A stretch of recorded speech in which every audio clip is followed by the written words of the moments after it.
জায়গা দখল সহ এক পরিবারের লোকজনদের চরম সমস্যায় ফেলে আরাম-আয়েশে দিন কাটাচ্ছে এক ব্যক্তি। মহকুমা প্রশাসন সবকিছু জানা সত্ত্বেও নির্বিকার।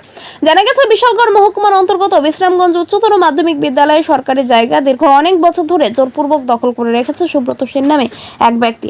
শুধু তাই নয়, সুব্রত সেন বিদ্যালয়ে সরকারি জায়গায় শৌচাগার নির্মাণ করে তার আউটলাইন দিয়েছে রাজেশ দত্ত নামে এক ব্যক্তির বাড়িতে প্রবেশ করার রাস্তায়। দীর্ঘ অনেক বছর ধরে সুব্রত সেন গত 10 বছর ধরে বিদ্যালয়ের জায়গা দখল সহ এই ধরনের কর্মকাণ্ড চালিয়ে যাচ্ছে। গত 10 বছরে রাজেশ দত্ত একাধিকবার এলাকার পঞ্চায়েত প্রতিনিধিদের দ্বারস্থ হয়েছিলেন সুবিচারের আশায়।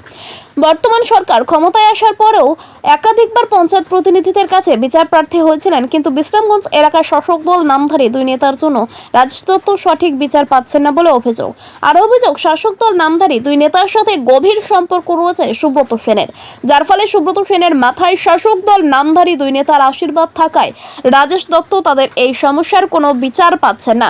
পরবর্তী সময়ে অর্থাৎ গত 1 মাস আগে রাজেশ দত্ত তাদের সমস্যার কথা সহ বিদ্যালয়ের জায়গা দখল করে বিষয় নিয়ে বিশালগড় মহকুমা শাসক অফিসে লিখিত আকারে অভিযোগ জমা দিয়েছিলেন। লিখিত অভিযোগ মূলে বিশালগড় মহকুমা শাসক অফিসে ডিসিএম ওই এলাকা পরিদর্শন করেছিলেন এবং রাজেশ দত্তকে সুবিচার পাইয়ে দেওয়ার আশ্বাস দিয়েছিলেন। পাশাপাশি সরকারি জায়গা দখলমুক্ত করারও আশ্বাস দিয়েছিলেন প্রশাসনিক আধিকারিক।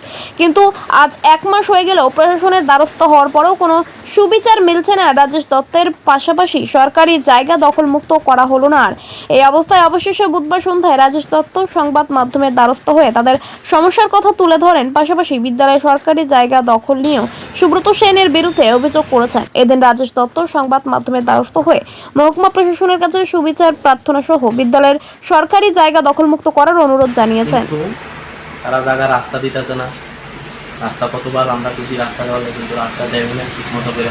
কিন্তু ওখানে কি করছে, যে রাস্তাটি দূরে আসলে যেটা হাঁটাচলা আমরা করতাম, এই রাস্তার সামনে একটা লিফটিং পিলার আছে, কিন্তু এইখান থেকে আউটলাইন শুরু করে দিছে, প্লাস বিভিন্ন জল আইতেছে। তারা কোনো কমপ্লিট করতে চাইলে তারা কয় বিভিন্ন ধরনের কথাবার্তা করে।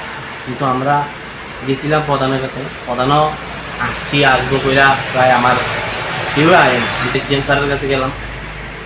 এসডিএম স্যারে আমাদের কইলো যে আইব, ঠিক আছে, এটা শেষ করবো, কিন্তু তাও কেউই ইয়া করতে পারে না।